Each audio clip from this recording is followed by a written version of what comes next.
Alhamdulillahi Rabbil Alamin, wassalatu wassalamu ala ashrafil anbiya wal mursalin, nahmaduhu wa nasta'inuhu wa nastaghfiruh wa na'udzu billahi min shururi anfusina wa min sayyiati a'malina, man yahdihillahu fala mudilla lahu wa man yudlil fala hadiya lahu. Rabbi shrah li sadri wa yassir li amri wahlul 'uqdatam min lisani yafqahu qawli. Amma ba'd. Alhamdulillah, bersyukur pada Allah Subhanahu wa taala kerana dapat bersama pada malam ini. Insya-Allah pada malam ini saya akan sambung perbincangan kitab Tabarruk ni pada muka surat 273, yang mana perbincangan masih lagi di bawah tabarruk yang disyariatkan, di bawah tajuk tabarruk dengan zikir kepada Allah dan membaca Al-Quran, yang mana dalam perbincangan lepas disebutkan bahawa pada muka surat 271 ini antara bentuk-bentuk zikir. Kita bincang dalam sesi lepas. Pertama, zikir dengan menyebut nama-nama Allah dan juga sifat-sifat Allah. Dan yang kedua, berzikir dengan cara mengingat perintah, larangan dan hukum-hukumnya. Ini disebut sebagai zikir dengan menggunakan anggota selain lidah. Kalau tadi kita sebut misalnya ya Allah, ya Razzaq, ya Allah, ya Rahim, kalau kita kata tu guna lidah, subhanallah dan sebagainya. Kita sebut nama-nama Allah, sifat-sifat Allah, tu dengan lidah.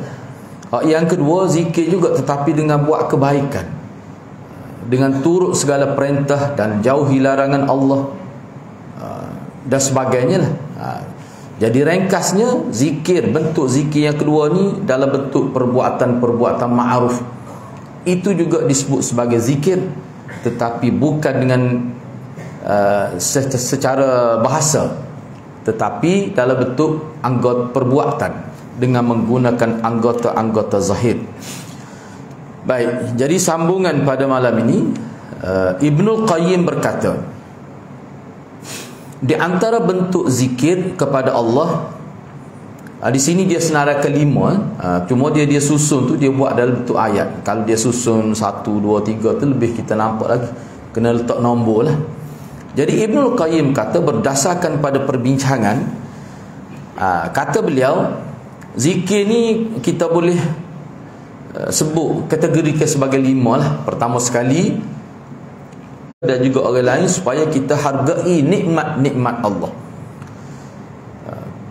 Kadang-kadang orang tak nampak pun, kita dengar ingat Allah, Allah buya anak juh lah. Itu ingat, tu zikir. Aku ni kalau ada penyakit pun tidak berat seperti orang lain, boleh pergi lagi, tak tala lagi, kejap orang lain sakit sampai terlantar, kita kata. Secara tak langsung ingat gitu, dia jadi kita menghargai Allah. Kita kata alhamdulillah, masya Allah. Itu yang pertama. Yang jadi kurnia ni luah. Kemudian nikmat ni kira-kira yang baik-baik sajalah. Tadi sakit pun, ramai orang sakit, tapi kita sakit pun boleh pergi lagi. Ni ingat nikmat.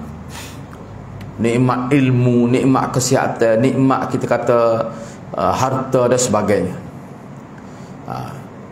Patut kebaikan. Mana buat kebaikan maksudnya? Kita buat kebaikan, tak kira sama ada doa kebaikan kepada orang lain ataupun apa-apa kebaikan yang kita buat. Begitu juga pertolongan kita menghulurkan pertolongan pada orang lain, tak kiralah dalam bentuk ringan ke dalam bentuk berat, apa saja bentuk pertolongan. Yang kelima, dan anugerah yang dia berikan pada hamba-hamba dia. Ini juga merupakan nikmat. Jadi kita ingat semua tu perkara tu, duduk dalam kepala kita semua tu. Sebab manusia yang boleh menghadirkan 5 perkara ni dalam kepala dia, dalam minda dia lah, kalau semakin banyak dalam keadaan berterusan, lebih banyak dia ingat, sama ada kelima-lima ataupun salah satu, ingat semua ni, maknanya orang itu berada dalam keadaan sentiasa zikrullah. Sebab itulah kita tak boleh nak kata, kalau kita tengok orang tu kuat berzikir, duduk atas tikas sejadah macam kita kata, naik motor bawa sebeh lagi kita kata, bila-bila peganda motor, tu salah satu bentuk zikir. Tapi bila kita tengok orang tidak buat gitu, kita kata dia tidak berzikir. Tak kena. Tak kena gitu. Misalnya setengah orang tu kita nampak dia tu nampak macam berzikir, wah sebeh tekuk lagi, lengan wah, kita kata tak, kita kata kuat dia berzikir. Ayalah, tu zahir nampak gitu. Tapi kalau orang tidak buat gitu, jangan pula kita jadi telitah dalam minda kita, orang ni tak berzikir ni, tak ada sahabat wasbih. Tak kena juga, sebab zikir ni banyak. Kadang-kadang seorang tu nampak bekerja peluh-pelah, tak gerak pun mulut dia sebut subhanallah. Dia nak melakukan kerja tu, dia baca setengah-setengah orang ni. Anda pernah jumpa dah, dia bukan nak baca Quran, dia nak buat kerja pun, dia ambil wuduk, dia kata biar berkat kerja buat dia. Tu zikir tu. Lepas tu baca bismillah pula, boleh jadi dia ingat Tuhan. Nak kali terasa berat akak barang tu, subhanallah la haula wala, misalnya tu zikir. Ni maknanya luas zikir. Sebab itulah kita tidak boleh nak nilai seseorang dalam keadaan zahir. Kita tak tahu sebenarnya lagu ni.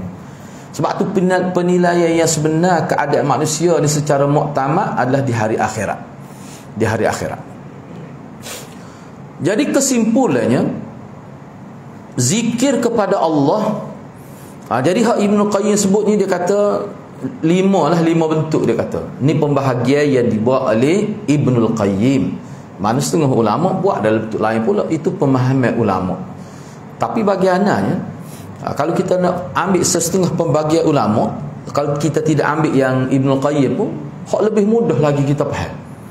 Makna zikir ni ada 2, 3. Dia panggil zikir dalam hati, ingat kepada Allah, tak kira apa saja bila berkait dengan Allah.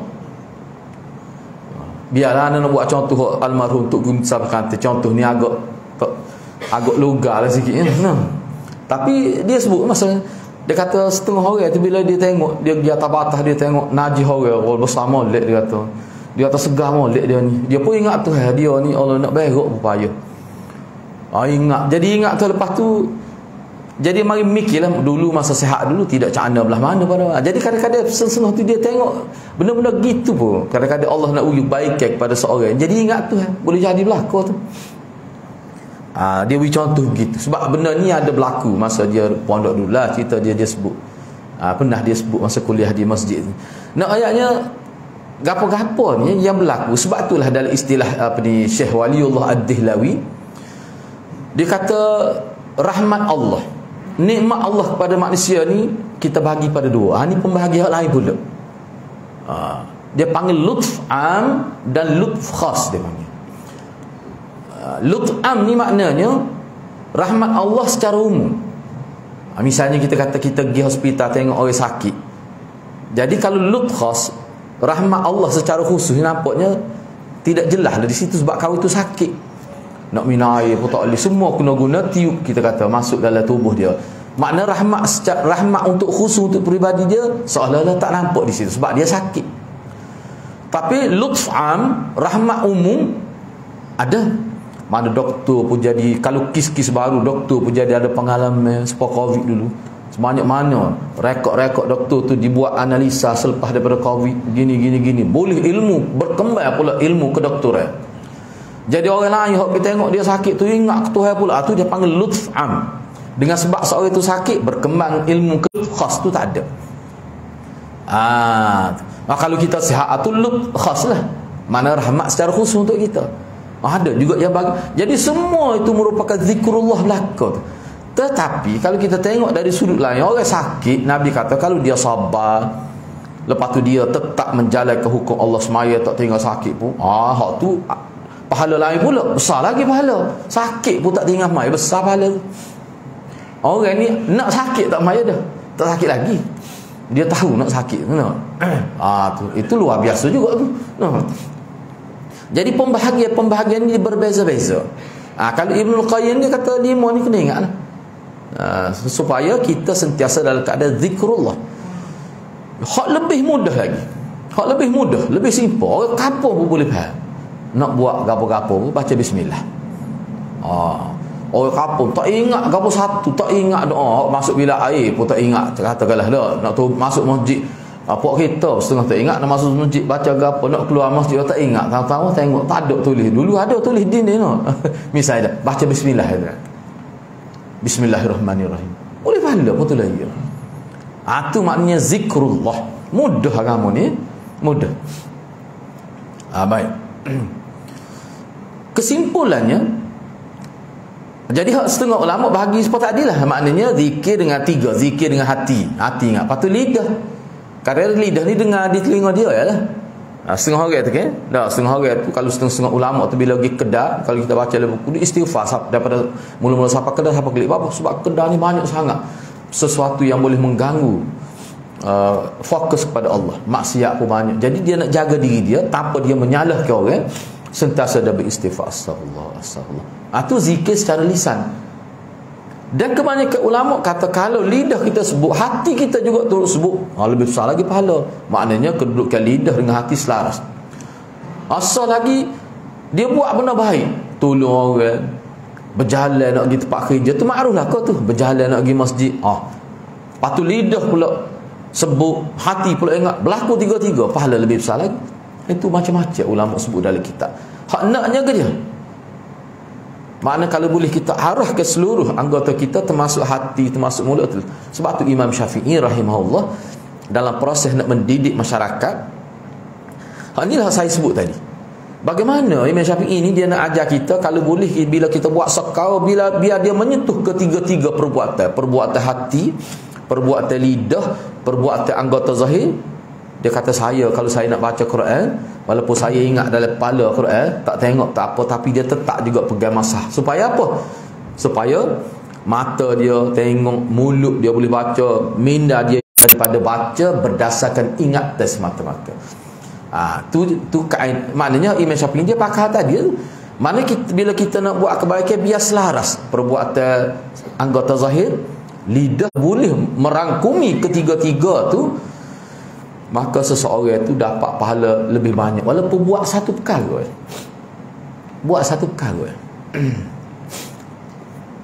Baik. Jadi kesimpulan, zikir kepada Allah terbahagi menjadi zikir terhadap nama dan sifatnya. Mana kita sebut nama Allah, subhanallah. Lepas ni kita ada bincang lagi ni, subhanallah. Dan sifat-sifat Allah ni ada dalam kitab ni kitab Urdu waktu guru almarhum ni bacalah ni, ingat lagi. Dia kata mana ulama sebut bagaimana kita nak bertawassul dengan nama Allah, sifat Allah. Misalnya kita nak buka kedai lah, kita kata pagi dah, sebutlah bismillah, ya Allah ya Razzaq, wahai Tuhan yang membagi rezeki. Ya Allah ya Razzaq, mohon kepada Allah yang bersifat dengan Razzaq, Tuhan pemberi rezeki. Ya Fattah, ya Allah bukalah pintu hati manusia biar menuari kedai aku ni. Ya Alim, Tuhan yang maha mengetahui, aku boleh rezeki sebanyak mana hari ni. Tu malik lah tu. Itulah maknanya kita guna nama-nama Allah. Allah tu nama, ismu zat dia panggil. Razzaq, Fattah, Alim tu dia panggil sifat. Wazan tu wazan wasfi, sifat. Tu tak apa tu. Jangan pula suruh Allah dengan berkat nama tu kenali nak gitu ni. Tak boleh gitu. Sebab tu kenali pun anda tahulah, katanya dia miskin. Nah, tu kenali cuma keluarga isteri dia tu berharta. Rezeki ni tak berkait dengan dia. Allah. Tu guna nama Allah.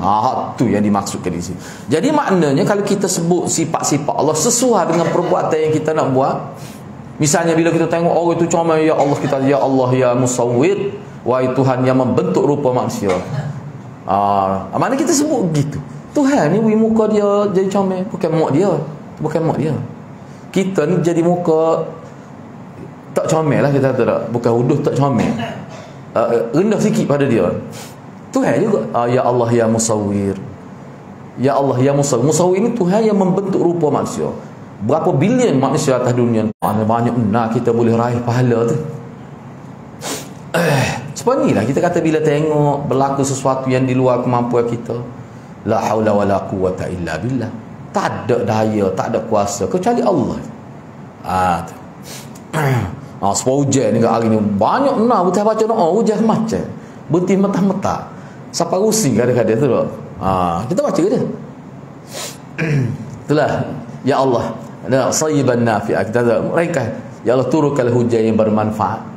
Mereka benar. Tak ada nak ngapai ingat selalu. Nak ngapai ingat dia. Sebab pendek telaja. Payahnya nak istiqamah tu lah.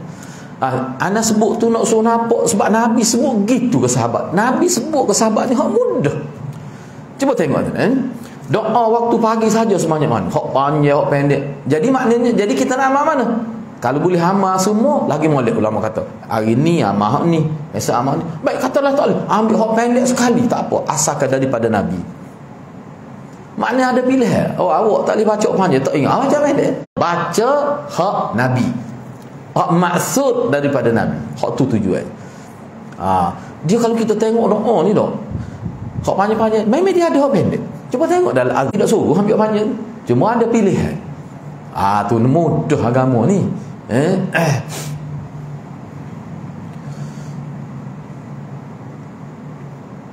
Jadi baik dalam bentuk pelaksanaan zikir ataupun menceritakannya.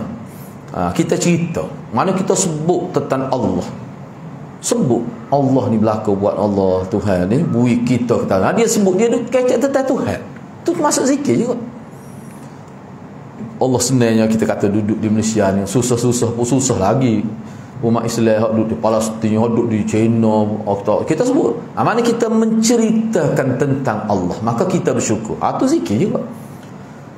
Sebab itulah ulama kata zikir ni asalnya ingat kepada Allah, tak kira dalam bentuk yang macam mana. Zikir berupa mengingat perintah. Ingat pada perintah Allah. Kadang-kadang tak boleh nak buat apa tu. Perintah Allah sebut kata suruh laksana hukum Islam ni. Ada ramai tapi tak boleh buat apa. Jadi ingat doa mudah-mudahan satu hari kita boleh lihat hukum Islam berjalan. Tu zikir juga tu. Dan hukum-hukum Allah lain, baik dengan ucapan maupun perbuatan. Mana boleh buat. Sebab tu ada kata orang kita ni bila berlaku kematian mak ayah, orang kita tahulah, tapi ramailah orang kita tidak menganggap, tidak rasa nak bagi saka mengikut faraid. Sedangkan ulama sebut oleh kitab, dia kena bagi. Kalau tidak situ masa tu ya ada hukum tu, lepas tu tak ada lah. Kalau kita tak bagi tak ada lah. Tiba-tiba mak ayah kita dua tu ya adanya. Kadang-kadang mak mati, mak tak ada harta, tak boleh nak guna dah hukum saka. Bila ayah mati tak guna pula. Tak apalah kita bagi sama rata. Kononnya dia berasa bagus gitu. Apa tak kira belah mana adik-beradik. Dia tak khabar. Dia buat gitu jadi tak boleh malam. Sebab tu ulama kata bagi dulu mengikut hukum faraid, lepas tu nak bagi sama rata. Lepas tu Pak Ambil dia kata aku boleh dua bahagian ni, aku nak bagi kamu lah. Biar bagi dulu. Allah ada, kalau kita tengok dalam kitab boleh katakan ulama memang sebut gitu supaya kita boleh merasai bagi harta peninggalan mak ayah kita tu dengan cara agama. Lepas tu nak beri ke dia belaka tak apa, ke adik kita miskin tu bagi dulu, nak ambil pahala mengikut hukum agama tu. Sebab faraid ni hukum agama. Setengah orang tu syaitan tipu dia.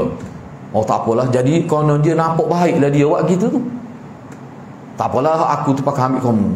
Tak bagi pakai gitu. Tak boleh pahala. Sebab apa? Sebab dia tak bagi mengikut harta faraid, bab faraid. Padahal lepas dia bagi dia boleh beri. Pergi tu nak beri, tapi biar guna dulu hukum tu. Biar agak ada sekali dalam hidup kita. Kita boleh guna hukum faraid. Tapi kadang-kadang syaitan tipu kita. Baik. Dan zikir dalam pengertian mengingat kurniaan Allah dan kebaikan Allah terhadap kita, terhadap makhluk ni lah. Oleh kerana itu mencari berkat dapat dilakukan dengan kedua-duanya, iaitu dengan sentiasa ingat sebut nama-nama Allah dan sifat-sifat Allah, serta sentiasa ingat dan melaksanakan perintah dan menjauhi larangan Allah. dengan segala macam bentuk zikir yang dicari. Sebab tu ulama kata perempuan yang tidak salat, yang tidak puasa, masalah puasa kena ganti tu hal lain. Perempuan haid, dia tidak melaksanakan salat, padahal salat tu ibu ibadat, dan sesuatu yang mewajibkan taharah dia tak boleh buat lah. Dia tak buat tu kerana haid, sebenarnya dia boleh pahala. Tu termasuk patuh kepada perintah Allah, dia boleh pahala. Jadi perempuan ni dia kena sedar lah. Dia kena sedar perkara itu. Sebab tu dia ada dengan tu ada kitab. Tapi hak ni setakat ni tak ada orang baca. Ulama buat khusus, dia panggil sunnah tarkiyah. Tebal juga, setebal ni juga. Hak bahasa Arab setebal ni. Anda tak pasti terjemah ada betul. Setebal ni bahasa Arab. Tajuk dia sunnah tarkiyah. Maknanya termasuk dalam sunnah Nabi, maknanya berlaku maksud patuh bila kita tinggal apa yang Allah larang. Termasuk dalam patuh kepada Allah. Tu dia panggil sunnah yang bersifat meninggalkan, tidak mengumpat. Dalam keadaan boleh mengumpat, mulut pun tak sakit. Boleh mengumpat. Suara pun tubik molek, tidak kata sakit, kok tak nak kecek. Oh, panggil tak mengumpat, sakit tinggal kerana tu tak ui. Dalam keadaan dia boleh mengumpat. Macam ni hak panggil tinggal. Banyaklah dia bincang situ tu. Memang sangat menarik. Ada selagi maknanya sunnah yang kena buat, sunnah fi'liyah, sunnah hak kena buat. Hak ni sunnah kita tinggal sebab perempuan tadi lah. Banyak dia tidak buat amal ibadat ketika haid, boleh pahala. Tu sunnah tu. Misalnya kita kata orang buat berlaku amalan ni, padahal kita dapati tak ada daripada Nabi, sakit putih-putih mata cari. Kalau kita tak jumpa, kita pun tak buat apa Nabi tak buat. Tu jalan ke tu? Sunnah tarkiyah lagi. Tak buat. Kalau kita tengok setengah-setengah negara hati-hati pelik-pelik lah amalan. Orang Islam buat hijau. Setengah tempat tu mandi sofa, mandi nak tolak pahala pun dah sofa ada lagi, belakang ada lagi. Tengok dalam internet. Orang Islam kita tu. Tu. Patu hak ni, hak dulu orang Melayu kita buat di Pantai Seri 7 apa ni? Anyuk apa Kubala ada. Puja pantai. Ada lagi lah ni di negara umat Islam. Dengan pakai peyah, pakai telkong ke tempat tu ustaz buat. Ada anda tengok. Dia buat rakit dengan apa, dengan batai pisau tu. Dia hanyut ke laut. Ada lagi dah bentuk video. Malaysia kita tak ada dah tu. Setelah ulama-ulama pondok dulu, kita kata ulama kita dulu mana sentiasa beri peringatan, akhir sekali ilah tu syirik tu. Ilah tu. Kan baik dalam bentuk mutlak ni makna zikir hak Nabi tak sebut masa, tak sebut waktu, tak sebut berapa jumlah, ikut nak baca masa mana, ikut nak baca sebanyak mana, tu dipanggil hak mutlak, tidak dikait dengan waktu petang ke malam ke, dak. Dia panggil hak zikir hak mutlak, supaya semaya sunat mutlak lah. Ada juga tak kira waktu mana pun boleh, kecuali waktu terlarang tu tak boleh lah, tapi boleh dia tak kait dengan apa, untuk ikut. Kita ingat Allah boleh nikmat kita pun semaya sunat. Ini ada yang bersifat mutlak, mahupun ada juga yang Nabi sebut ke waktu, keadaan ni baca ni, waktu ni ada juga. Mana hak tu dia panggil hak muqayyad, hak ada dikaitkan dengan waktu, dengan keadaan, tempat tertentu, keadaan solat atau selepas solat, zikir azan, haji dan ibadat-ibadat lain. Misalnya dalam semaya, gapo dia zikir kena baca, misalnya dak ni. Dia tak boleh sedap gitu. Orang kata orang ni manis molek, tu kurang tahu tu no. Hak tu makin ni tak apa dah lagi tu. Ibadat tak ni. Misalnya rokok, sujud baca dia. Lepas tu gapo dia lagi hak Nabi baca, hak orang panggil sunat. Nabi ajar dan Nabi buat, dan sahabat buat, gapo dia. Lepas tu kalau kita tengok dalam ni pak ada kata. Misalnya lepas Nabi semaya, lepas Nabi wassalam, gapo dia hak Nabi baca. Ulama kumpul dengan lengkap, setakat hak ada. Hak ada tu lah orang panggil sunnah, hak Nabi buat lepas semaya. Kalau hak tak ada sebut, kita tak ada. Tu standard agama kita. Kalau hak tak ada Nabi buat, tiba-tiba kita buat atas rasa kita rasa molek, tu dia panggil menambah. Tu adalah dalam istilah ulama dia panggil bid'ah idhafiyah. Bid'ah tambahan. Bid'ah tambahan. Bagi-bagi lagu tu kenapa lah? Sebab apa? Sebab kita nak pahala. Kita nak dapat keberkatan, nak berkat lagu mana. Bila jadi dia gini mudah ya, Imam Ghazali kata, bila di tempat tu ada sunnah, Tiba-tiba kita tidak buat lain, maknanya sudah berlaku bid'ah dan serentak berlaku meninggalkan sunnah. Dia serentak tu berlaku. Dan sepatutnya Nabi baca gini sini, kita tak baca. Kita pergi baca lain, maknanya kita sudah tinggal sunnah. Ataupun kita baca juga, kita tambah lain. Tu dia panggil idhafiyah, tambahan. Kalau tambahan tu tak boleh. Dia akan timbul persoalan, apa tambah? Apa tambah? Tak cukup kalau Nabi. Tak cukup. Ada kata apa tak boleh, tak cukup. Ya tambah tu. Kalau dia kata tak cukup, memang kita rasa sikit menang Nabi. No. Kalau kata lagu tu hadirat bagi anak, maknanya dia merasa kurang hak Nabi tu boleh terjejas iman bir-rusul tu. Ada orang buat dia pun tak hafal leka. Dia pun tak hafal leka pun, cuma dia ikut orang. Hak tu lain ceritalah. Kalau dia nekat, dia akhir kata dia kata tak cukup. Dia nak grand dia kata orang kita kat situ. No, kita nak tambah. Kalau lagu tu boleh terjejah tu hubungan dia dengan Rasul tu.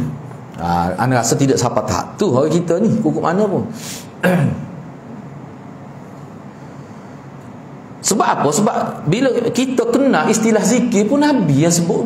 Dan Nabi bila dia targhib, motivasi ke kita supaya zikir, dia ajar lafaz zikir. Selain daripada ajar, dia buat. Selain daripada buat, dia sebut fadilat. Lepas tu kalau zikir lain, lagu mana? Nabi tak sebut. Nabi tak buat lagu tu. Dan Nabi tak ada sebut fadilat. Sebab tu orang buat zikir ni, dia buat fadilat sendiri. Tu yang jadi timbul buat fadilat sendiri tu. Ana pun tak bawa buku tu, tinggal tak mari lepas lah buku tu. Dia kata kalau baca zikir ni, zikir tu pelik lah bunyinya. Boleh pahala seperti 100,000 haji. 100,000 haji. 100,000 haji ni tak? Kalau orang 100,000 haji ni tak? Tak ada nak mikir kita. Buat gini boleh. Lepas tu ada tu baca subhanallah 100 kali ya. Boleh seperti 1000 kali haji. Tu waktu baru 2 minggu lepas baru. Ada EJK dia apa bukan EJK dia ni apa pengurusi masjid. Dia sebut kanan, dia kata tak ada gitu. Pak subhanallah kelebihan tu ada tapi tak ada sebut 1000 kali haji. Baca 100 kali pula tu. Maknanya muqayyad, kaitkan dengan jumlah. Benda-benda lagu tu hadirat dia tak boleh main-main. Sebab tu anda sebut. Tadi anda sebut 3, tambah lagi. Ini ulama sebut. Bila kata Nabi ajar kita zikir, maknanya situ terlibat dengan pendedahan daripada Nabi itu sah. Lepas tu Nabi ni bila dia sebut zikir, dia akan sebut lafaz zikir. Lepas tu Nabi akan sebut fadilah. Tak dapat sabut. Tak dapat 5 kali. Nabi tak ajar, Nabi tak buat, Nabi tak sebut fadilat. Lepas tu tak boleh nak tabarruk dengan lafaz tu. Lepas tu tarik tu bukan berlaku pada Nabi, berlaku pada orang lain. Lepas tu boleh orang. Sebab itulah ulama kata hak tu tidak termasuk dalam istilah zikir. Dan anda rasa hak tu lebih molek. Sebab apa? Sebab kalau kita buka ruang, dia akan jadi tinggal hak Nabi. Sebab hak Nabi ni banyak tak ada dan amal sebenarnya. Kecil terberok dah kita kena amal tu. Sebenarnya tu.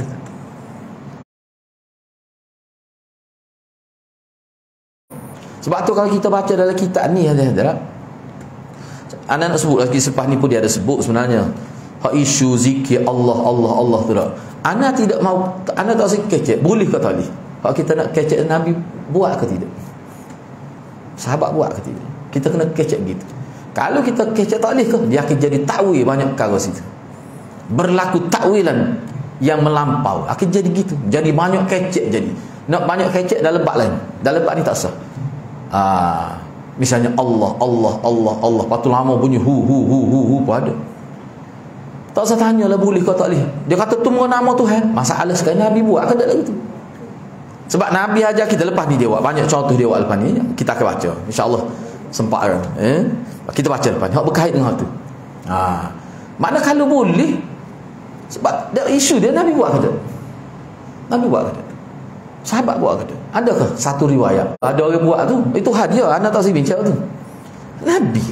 Sebab kita boleh kenal zikir, boleh sebut zikir, boleh sebut. Nabi sebut.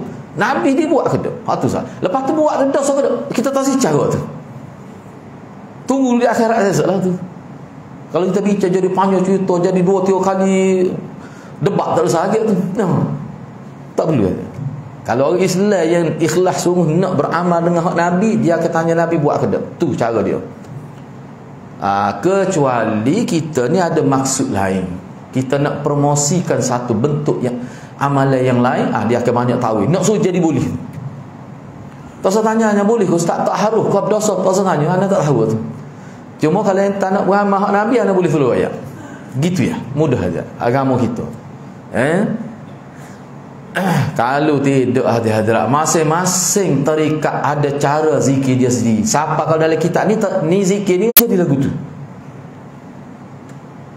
Apa jadi lagu tu? Sebab tu tak ada persoalan lagu tu. Maknanya sudah berlaku satu bentuk penyelewengnya dalam bab zikir. Soalan hak ni untuk tarikat dia. Patut Nabi yang mana?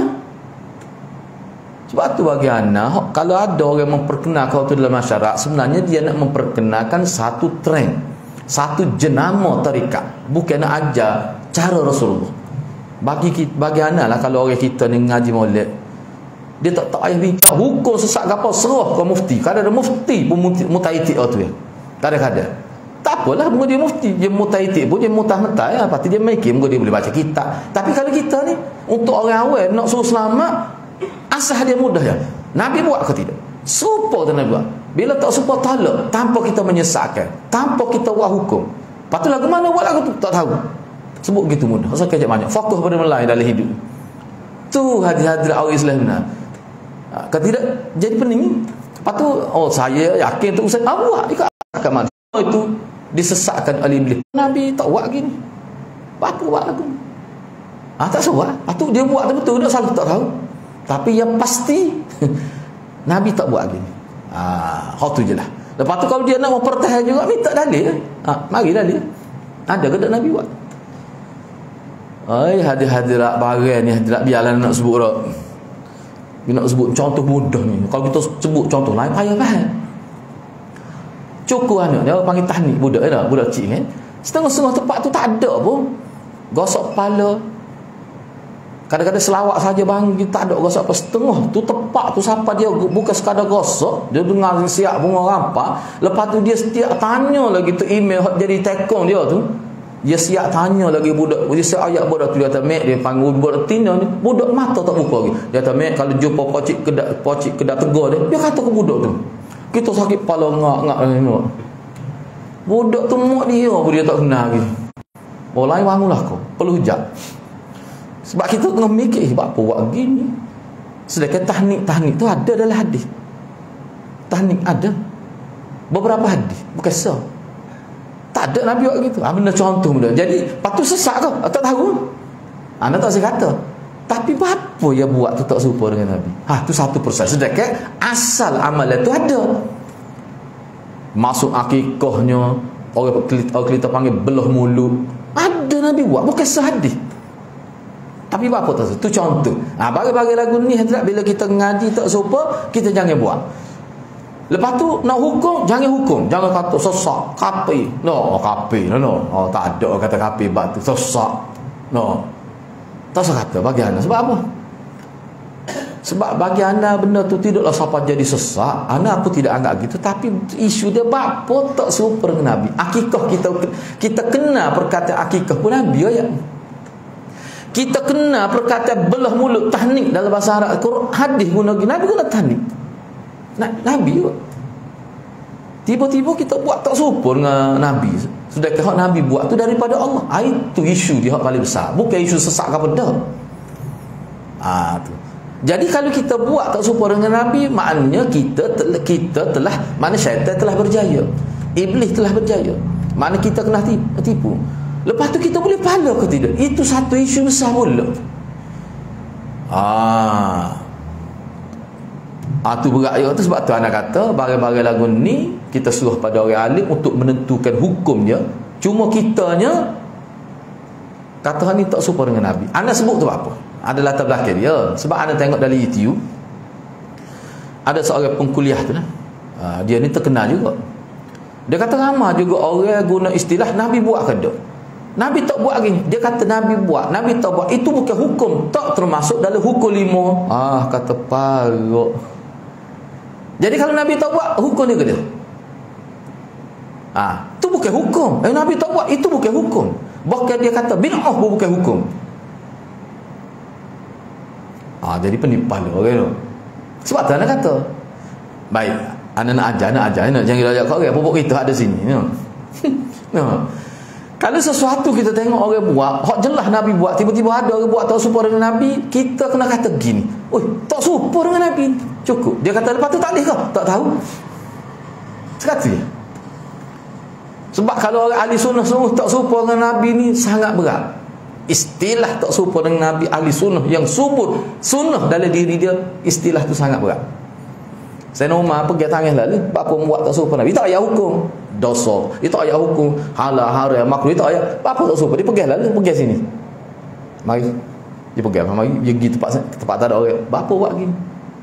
Dia tak payah kata hukum, tak jawab apa tak serupa. Tak serupa tu hati-hati beratnya. Sebab ni dalam ibadat.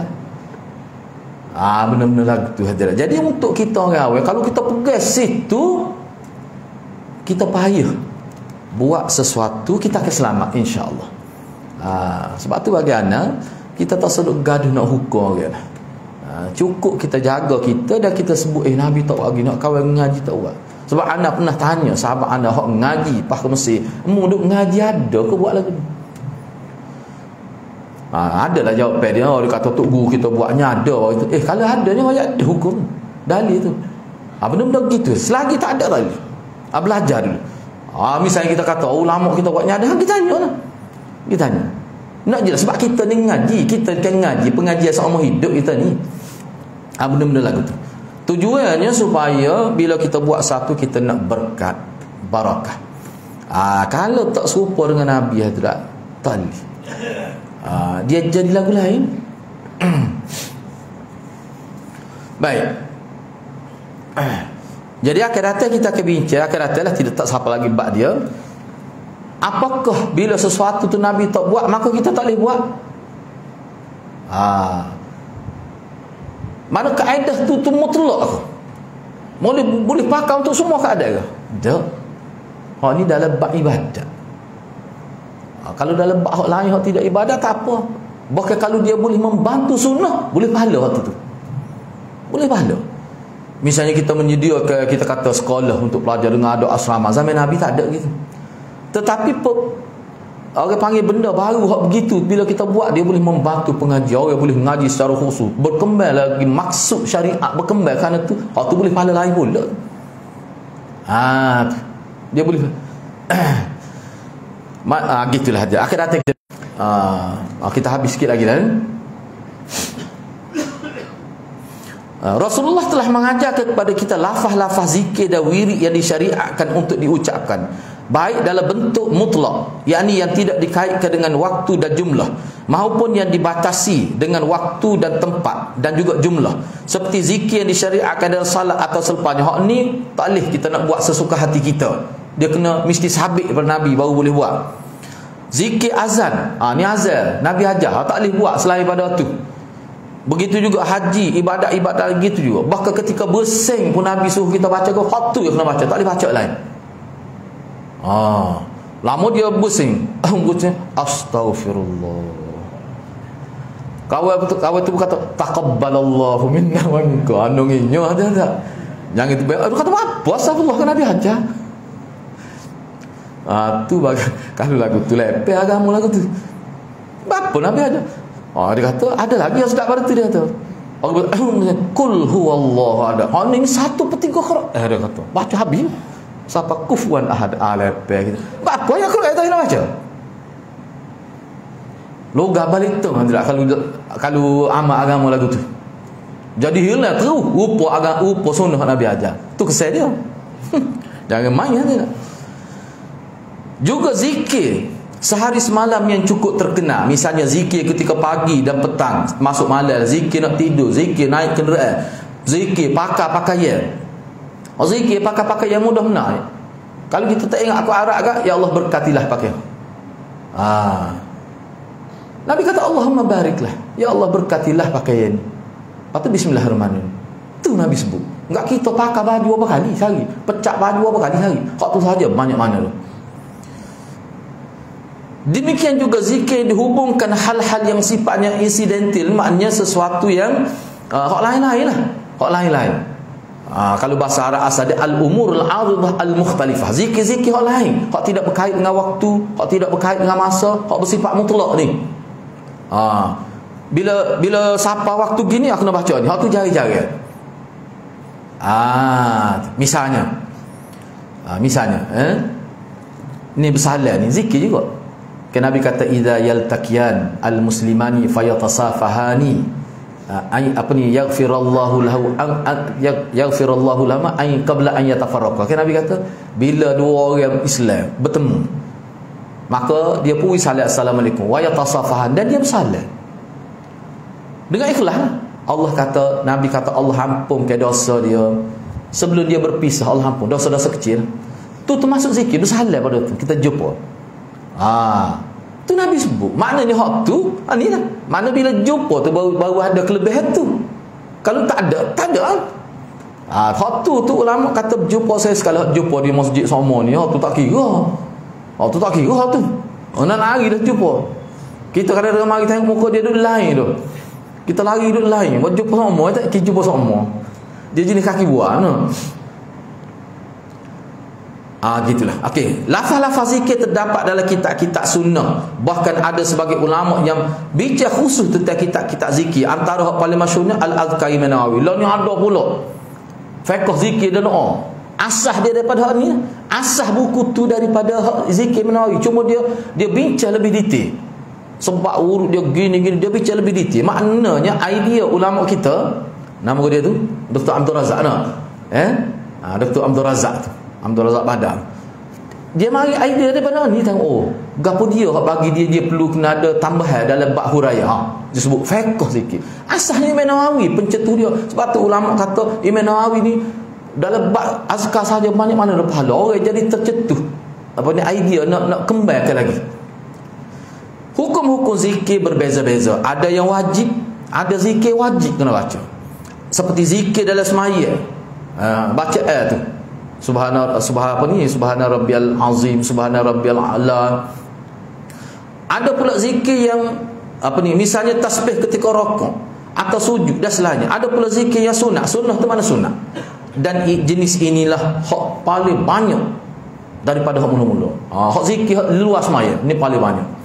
Begitulah hadirat. Itu pemahaman yang wajib ada dari kita supaya kita selamat daripada melakukan sesuatu yang tidak menjadi sunnah Rasulullah. Jadi insya-Allah untuk sesi akan datang kita akan bicara pula menyebut nama Allah ni. Menyebut nama Allah adalah zikir. Lagu mana maksud sebut nama Allah? Tu kita bincang minggu hadapan insya-Allah.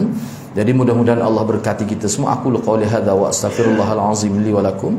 Wassalamualaikum warahmatullahi wabarakatuh.